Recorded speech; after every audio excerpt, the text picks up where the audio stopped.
you see, coming back to that charge sheet that now runs into 1,500 pages and the new Wipro case, because the allegations include promises of marriage, the allegations include career advancement, false promises of marriage, there is sexual harassment that is involved, there is the angle of overseas opportunities where life will suddenly become better, financial benefits. These are classic grooming indicators that investigators look for in case involving coercion and exploitation. So from an investigator's perspective, where is that line between a religious discussion or what you would call coercive indoctrination?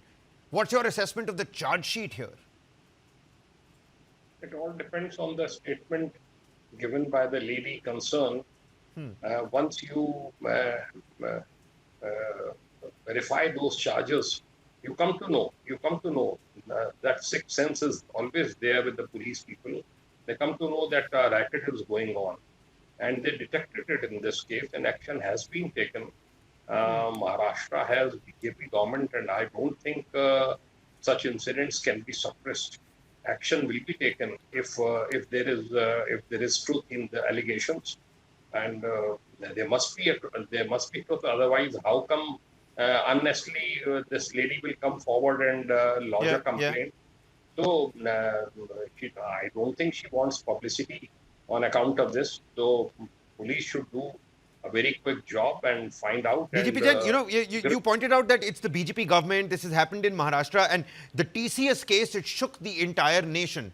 Now, with the modus operandi that is now out, with Zakir Naik's videos, several of those other preachers as well that you pointed out, the impunity with which another case has come to light at Wipro, does this not tell us the confidence with which these rackets are still going on? Even after such a large bust like the TCS Nashik case, something similar with the same playbook is happening in Wipro, which is another big IT tech. I mean, imagine what the smaller IT companies must be going through if this really is that big a rot.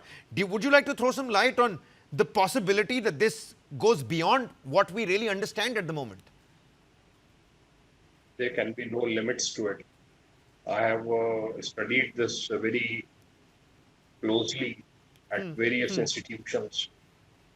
Similar cases occurred at KGMU at Lucknow, King George Medical University, and this was going on. So, and one doctor is behind bars. Another was, I think, some untrained man. He was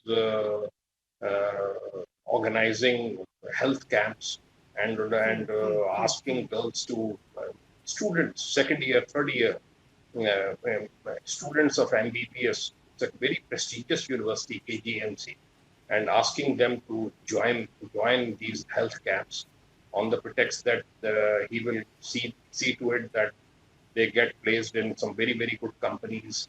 He was organizing a trip to Delhi to attend some conference, and later on it was found out that there was no conference at all.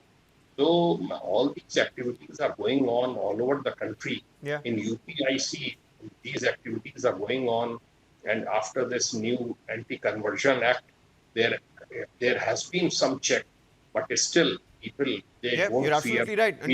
fear law. Not to say Yeah. that the authorities are not doing their work, but must point out here that this needs greater attention at this point in time with the new Wipro case that has come to light. Certainly, Dr. Kaur, you see, there is damage to the technology sector's reputation as well.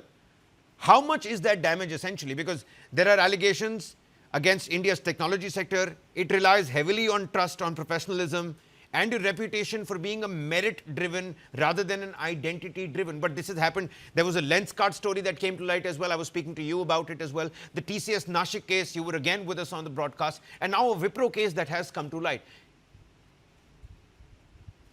I feel that it's time that organizations understand that don't just have to quote respecting diversity as one of a check mark. Instead, they should actually respect boundaries. They need to look out for signs that show that there is cluster-based attrition. There are unnecessary team transfers happening.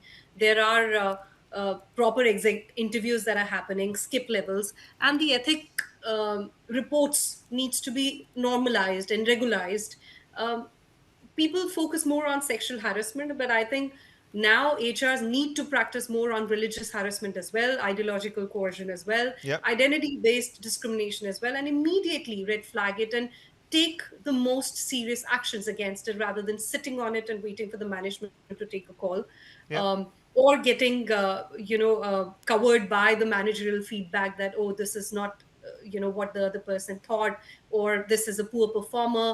A lot of times these people are targeted on their performance and therefore looked down upon, Yeah. which becomes one of the reasons that they don't want to come up and speak.